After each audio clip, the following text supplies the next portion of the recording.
What is up, my friends? Welcome back to another episode of Dr. Yawg's Clinic. My name is Brandon Osborne. I'm going to be your host. I'm also known as Control for Days on Magic Online. Today, we're going to do what we've been doing in this video series. I'm going to walk you through a league match with the deck Black-Green Yawgmoth to try to teach you the intricacies to the deck, teach you the ins and outs of how to play the matchup that we're paired against, which you happen to know what it is. I don't as of right now, but I will know momentarily.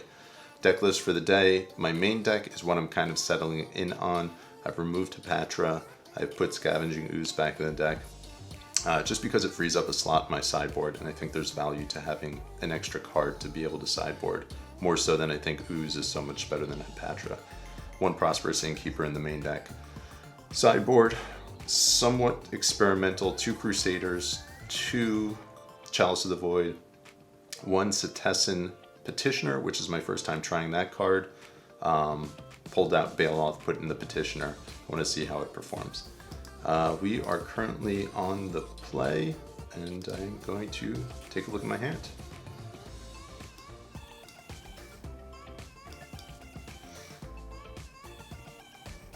Okay, opening 7. We've got... Ooh. I've been waiting for this matchup. We have Yorion on the other side of the table. I'm excited about this. Opening 7 on the play is good. On the draw would be a little sketchy. Just because this matchup you're thinking about Wrenn and 6 right off the bat. They have ways to remove our creatures in the early game. They have a ton of removal. Assuming that this is Omnath Pile. Yeah, we're keeping this. Let's see what they do. So a lot of people regard this as like the hardest matchup for this deck. I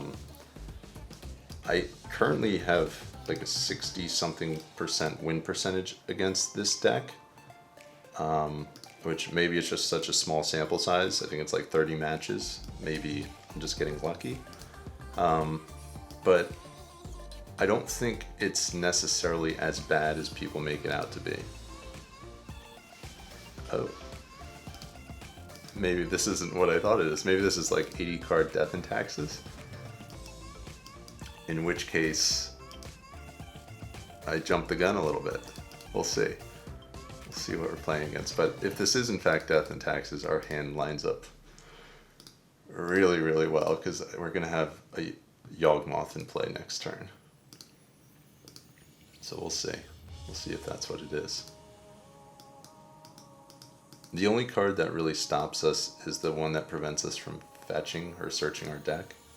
So that's our biggest concern. But if they don't have that, which it looks like they don't, then I think, was it Leonin Arbiter? I think is what it is. I think we're probably all right. All right, so here, I think we just have the combo. 5, 6, 7. We do.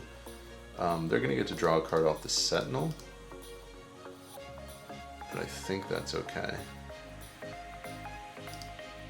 don't think we're too concerned about that.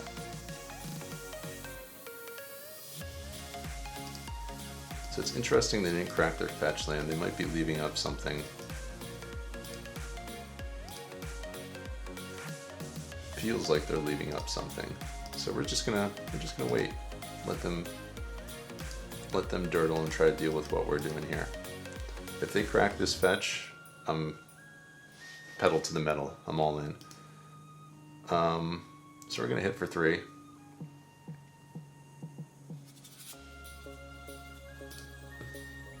And then I'm just gonna pass the turn.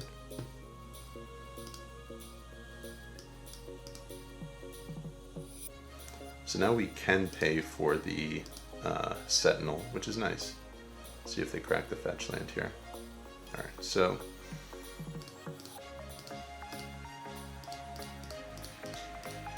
this is called being patient.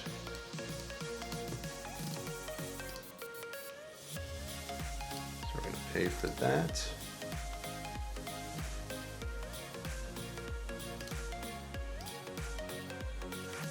Unfortunately for our opponent, I think they're in a bit of trouble here. So before they can even do anything, we're getting rid of that Sentinel. They might have like a Solitude, which is fine. Not too much of an issue. Not too big of a deal. We'll have the Evolution. I probably should have, with that consideration, I think the right play was actually to sacrifice the Yawgmoth as opposed to the Geist first. Because having access to the Geist without a counter on it makes the Evolution better. So we're going to do that, I think. And if they're not interacting with this, we're just going to draw a bunch of cards right now.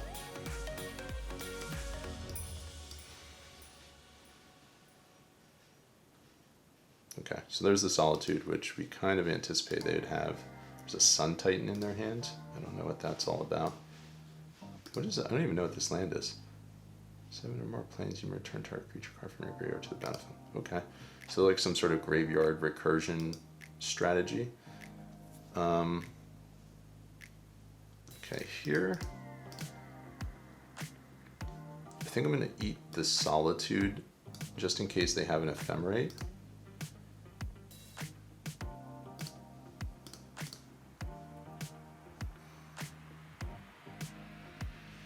Okay, there's another Geist, which is good. And then at this point, I think we want our mana, so we'll let them eat that. This is all during our turn as well. This is still our end step. So a lot going on here. They have a Triome. Okay, maybe this is like a Blood Moon deck of some sort.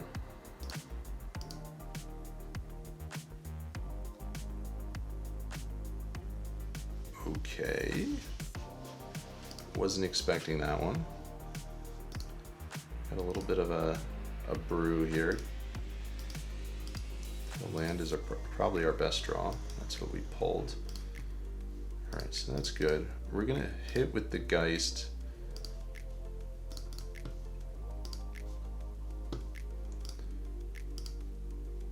And then being able to find... So this is like not the most mana efficient play, but being able to have access to Dryad Arbor end of turn I think is good. This is odd.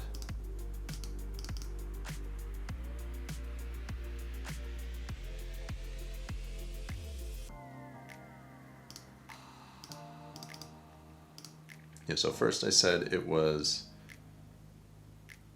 Yorion pile. Then I said it was Death and Taxes, and now I don't know what it is.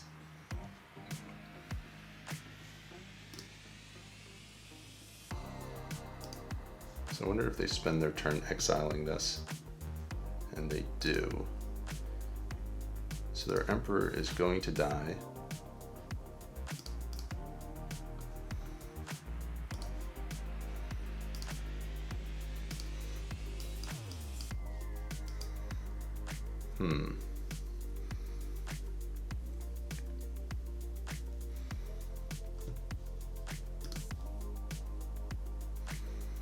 So not the most mana efficient play for us to kill the Emperor. I think here we Yawgmoth and Evo it.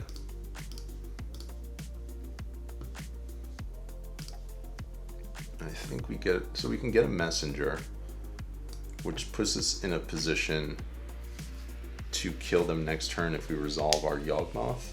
But I still think we play a little bit of a longer game, a little bit more of a conservative route, and play out the Grist because it gives us more resiliency depending on what they do. Like they're kind of playing out like they're this mid-range control-y kind of strategy. So for that reason, I think the Grist is a little bit better.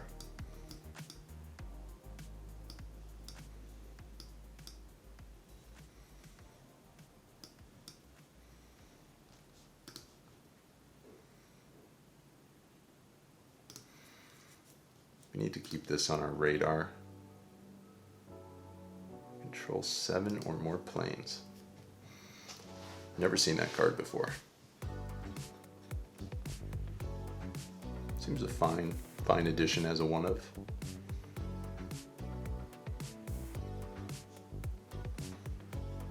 So them activating the Field of Ruin which they're not doing.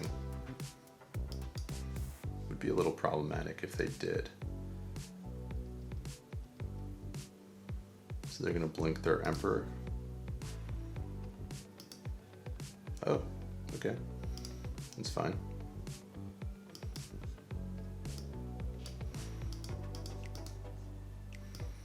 I feel like that almost is worse than blinking their Emperor. Sure, you have a 4/2 Flicker Wisp.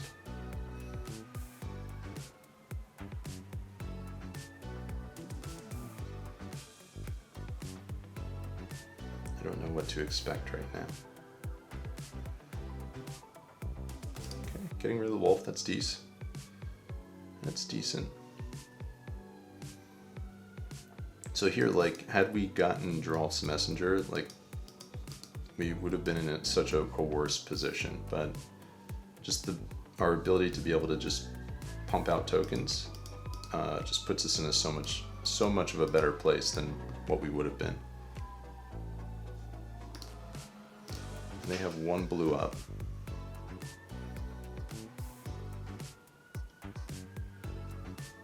Okay. See what happens here. Feels like they're thinking about getting rid of my Dryad Arbor, which would be bad for us if they did, and they did not, which is good. Play out our Catacombs, uptick the Grist.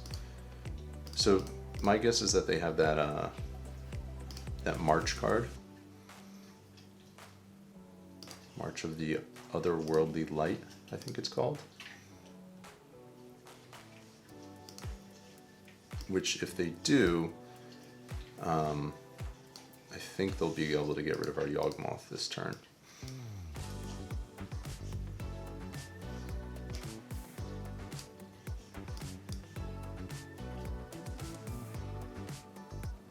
My dog is in the room right now. You've heard me say this in past videos. If you hear any weird noises in the background, that is what you're hearing. Alright, so they're trying to do this. And I think we're killing the Wisp in response.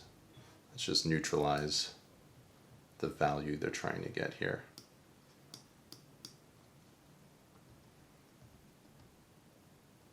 Okay, they have an Ephemerate. Which, I mean, they still don't get to target the Wisp with the Emperor. So it kind of accomplishes what I was looking to accomplish.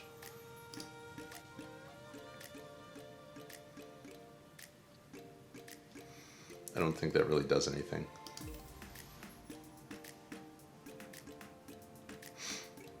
See if they put the Yorion into their hand.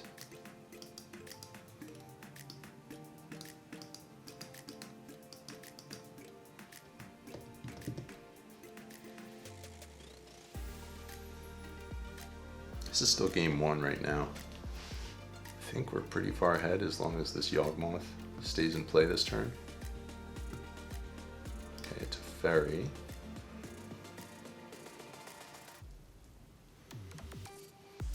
So they'll bounce the Yawgmoth,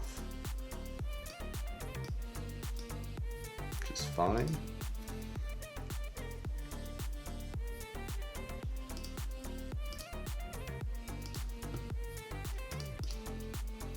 Grist is just doing so much work here. I mean, we're almost, like, the Grist ultimate is half their life right now, as it stands.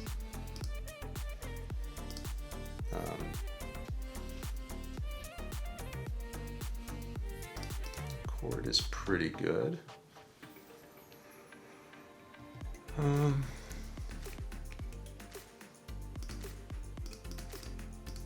think next turn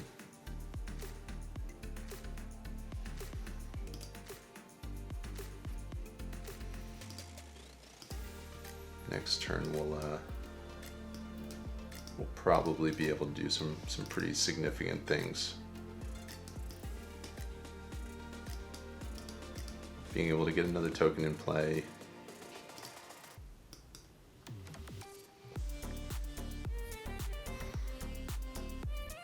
So if they have another Ephemerate in their hand, it's pretty relevant, but other than that, I don't know what they could have where it would really make a difference with regard to the line that we're about to take.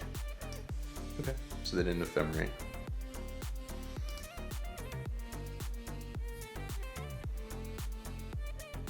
Their best draw is probably like a Solitude.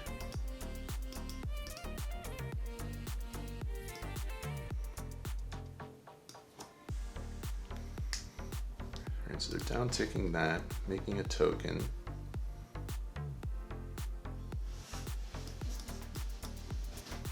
So this is like white with a light blue splash control. Wall of Omens, that's fine. White with a blue splash blink control.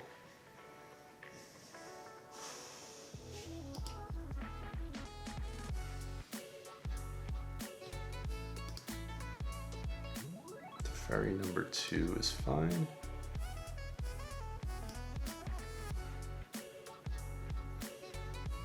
And they're kind of just dirtling right now. Return our Yawgmoth. We're going to kill the Flicker Wisp, draw a card.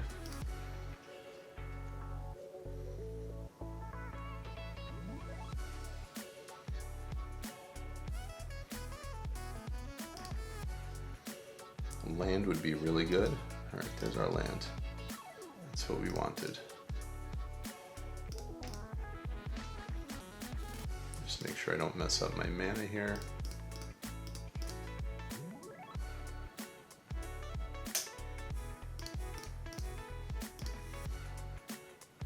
There's our Yawgmoth, and then because they have the Teferi, we can't cast the Chord of Calling during their turn, which is kind of annoying, but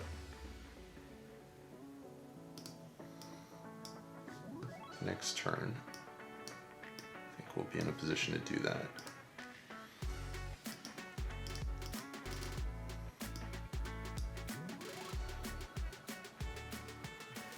They have 2 cards in hand. They have a Yorion that they can bring into their hand.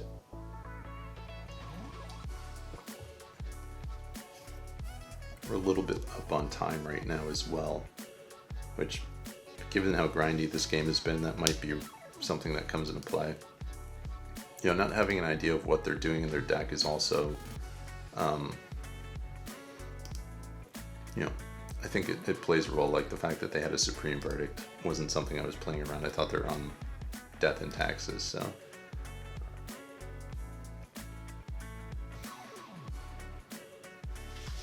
Attacking Grist. Sure, I'll block. That's fine.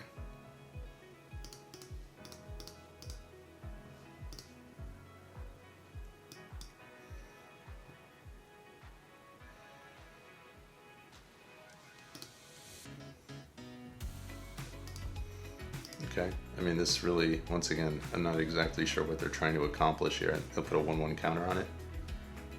Sure. It still doesn't negate my card advantage. It doesn't really accomplish anything. And I think they're just dead now.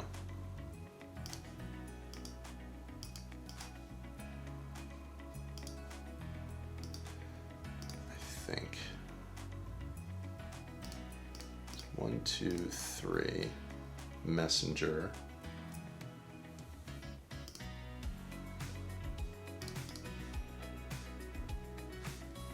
Okay, then we can Evo the Messenger.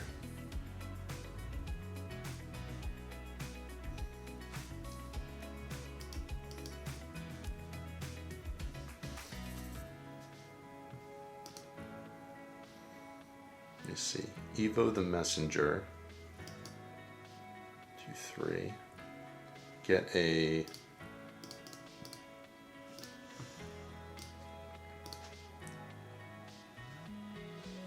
let them draw a card.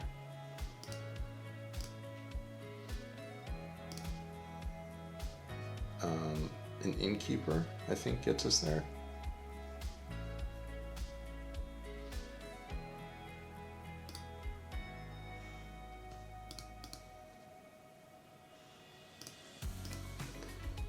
then I'm going to kill the Sentinel just so I don't give them more cards, more looks at like a Solitude or something.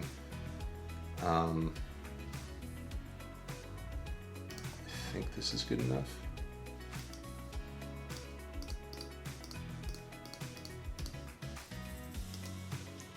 Okay, we'll get ourselves a Yawgmoth, and then we'll be able to combo from here. So had Innkeeper not been in play, this is a line that would not have been available to us. But because we have the Innkeeper, has a nice little one-of, now affords us the ability to kill them.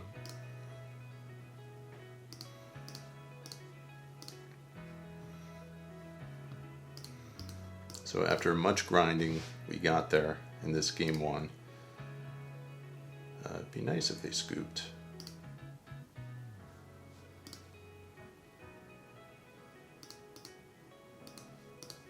But it appears they are not going to.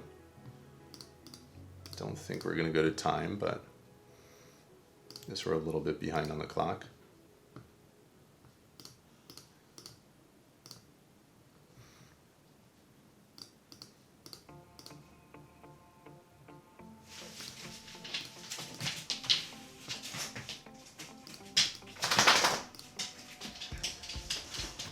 Dog you're hearing in the background.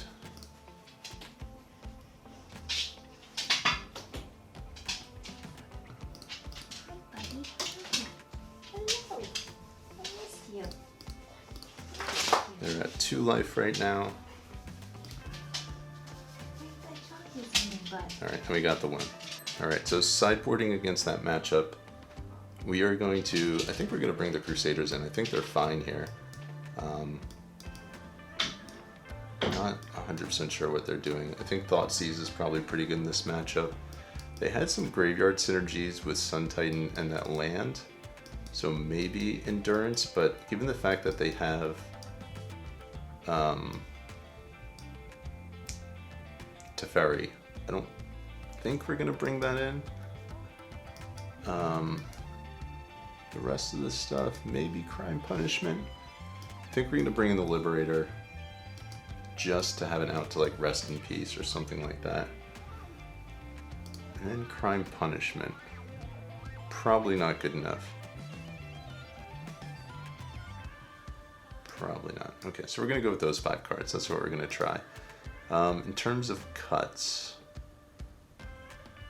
they're not really killing our 1-drops, so as a result, we're going to start shaving on Wall of Roots. I think we're going to shave a Yawgmoth as well. We want Geist to knock down the Teferi. Blood Artist, I'm anticipating Rest in Peace, so I'm thinking Blood Artist might not actually be that good. So I'm going to shave that. I'm going to treat this like it's kind of like a blue-white sort of matchup. And we're going to lean on Innkeeper and Messenger to get our combo kill. And then lastly, I'm between an Evo and a Chord of Calling. And I think... I think there's a chance they bring in some form of counter magic, like a Spell Pierce or something like that. So I'm going to shave on an Evo, and we'll go with that. You need to come in?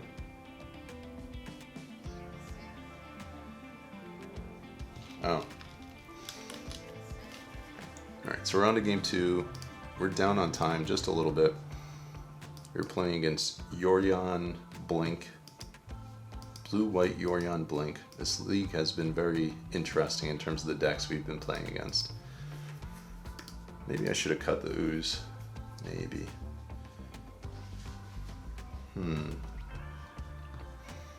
This hand is very borderline. I think we're going to try it though, being on the draw. Hope to pull a second land, and then hope they don't have removal for our ignobles. If they can get rid of both of our ignobles, we might be in trouble. We'll see. They're on 7.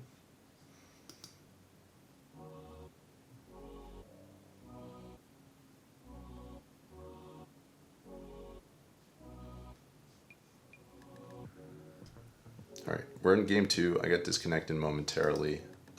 We are keeping a borderline keepable hand. This is a sketchy hand. Only 1 land. But we have 2 mana dorks. So we're gonna see. Our opponents also kept their 7. See, first Dried Arbor, you draw land. That's not the one you want to draw, but we shall see. They're F6'd, which is good to know. And I need to keep in mind the fact that they do have Supreme Verdict, so I need to make sure I'm not playing into that this game as well. Alright, so our Ignoble's biting the dust.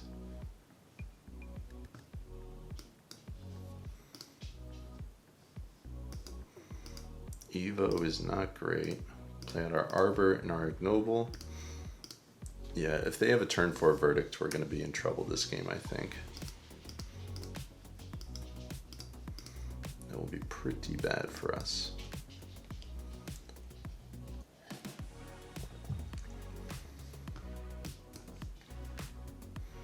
I'm also trying to keep an eye on my clock. We're at 12 minutes, they're at 14 and a half minutes, so I just need to be conscious of that.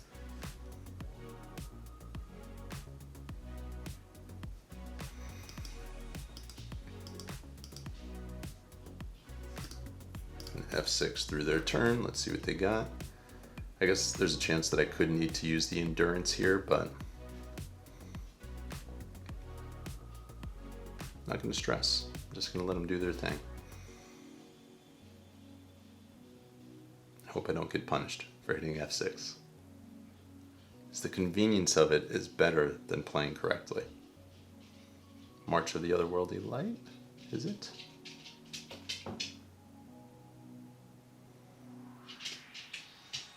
Tap 2 mana. See what they're doing. Okay. Spreading Seas, and they missed their 3rd land drop. So we have an opportunity here. And we drew another land. So we've drawn 2 land off the top. So we're running hot here. So I think we go Yawgmoth into a Grist. Start trying to pull ahead by doing this.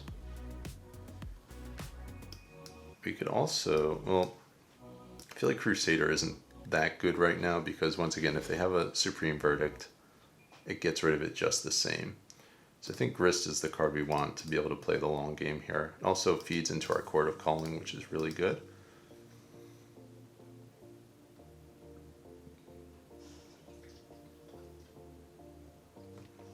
Next turn, we're just going to start to beat them down.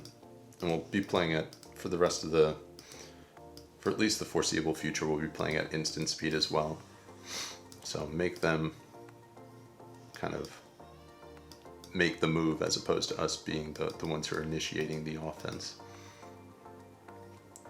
And they're still in 2 lands. I feel like if they don't catch another land here, they're probably just scooping. Fletchstrand, they got their land, okay.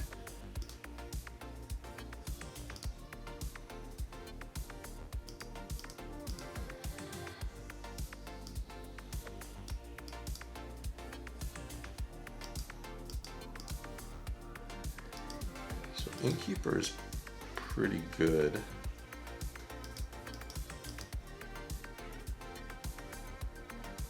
Like, I think we can, I wonder if we can Innkeeper, Grist, and Cord for a Yawgmoth. Let's see, 5. 1, 2. 1, 2. So, like, Innkeeper breaks even with regards to mana. So I think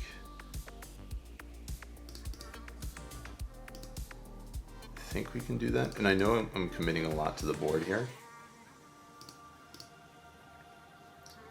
But I think we're okay doing this. And I could even attack with the Yawgmoth and then flash in the Endurance. So I think I'm going to do that. And this doesn't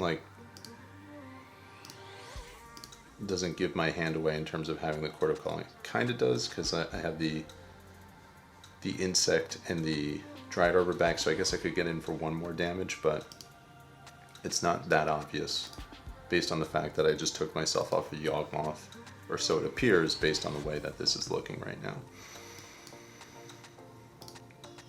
And then we'll be able to draw like I don't know, some obscene number of cards with Yawgmoth. Oh, that hurts. The fact that that comes in the battlefield tapped, that is not ideal for them. Not what they want.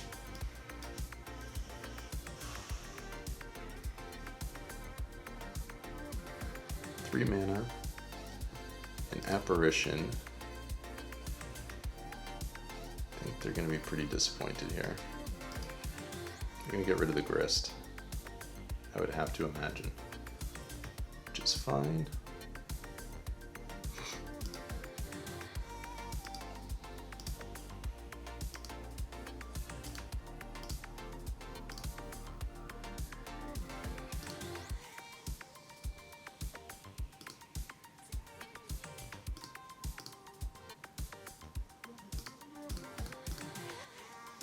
Alright, so here we're getting our Yawgmoth.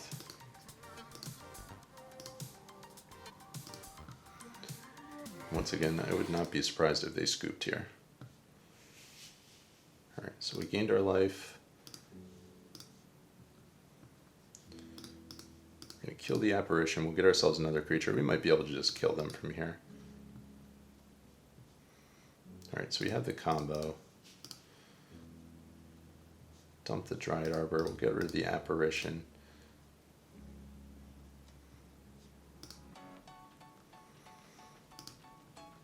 We'll get the token from the apparition. I think we'll use that as well.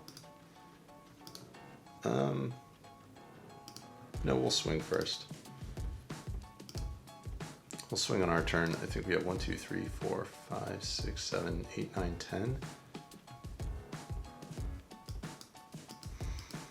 Actually probably hold off just in case they have a Solitude in terms of attacking with everything. There's a Besage You, which is pretty good.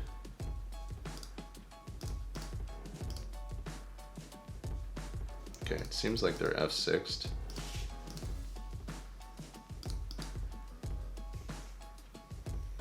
In which case, we can just draw our entire deck and just kill them here. Not sure if they know that, but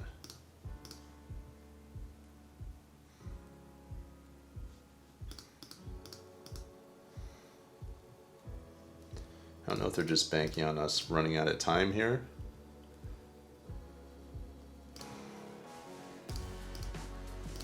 Play out another Yawgmoth, and this gives us like extra insurance in terms of being able to beat them.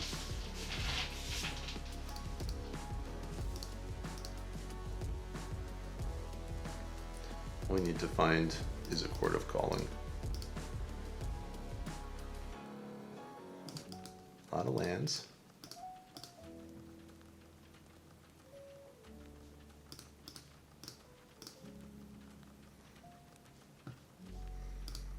And we still have our combat step too, so like we're not going to run out of time.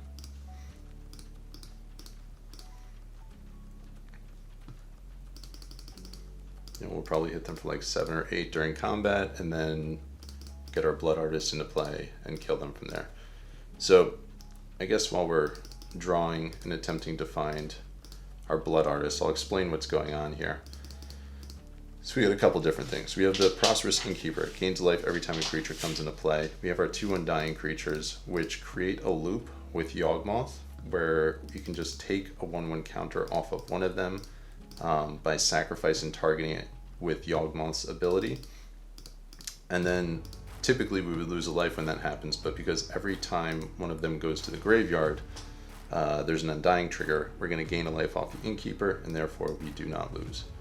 Alright, so now I'm going to go into combat just to expedite this process a little bit.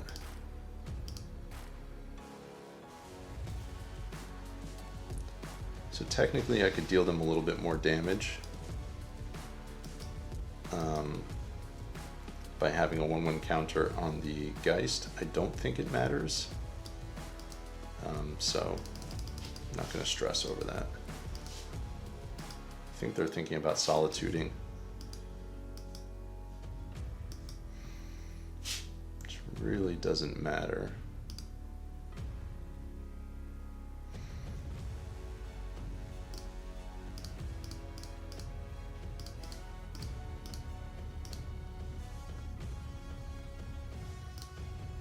All right, I think we're getting Blood Artist here. I could also get the Messenger. But I think... Oh, I pulled the Blood Artist. Alright, so we're definitely getting Messenger. It's a good thing that I tap my mana in that way.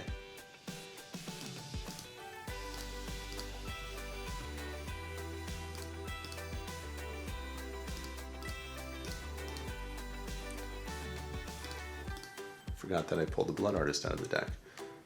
So now we have a loop that not only we don't lose life, but we also deal them 2 damage every second cycle, which in turn is a combo, and it wins us the game.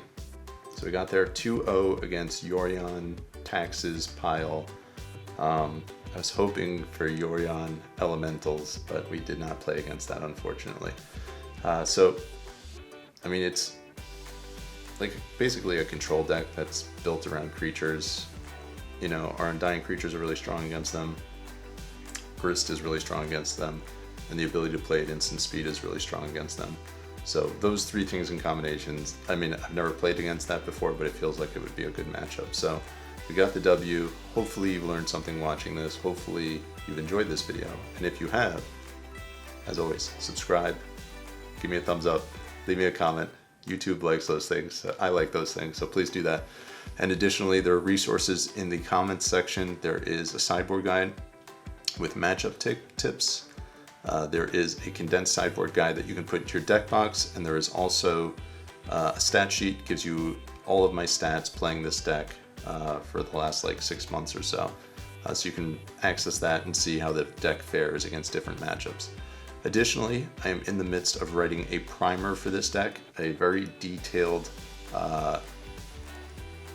look into everything about the deck, all the matchups, sideboarding guide, sideboarding theory, play lines, play style, everything. You can find that on my Patreon, which is linked below as well. Any donations you make, I greatly appreciate. The resources, everything that's on there right now is for free, so you can take advantage of those things, but head over to the Patreon, donation if you can, and then you know, feel free to use all of those resources that are over there as well. So I appreciate it. I'll see you guys next time. Hope you've enjoyed this video. Until then, Brandon Osborne, take it easy.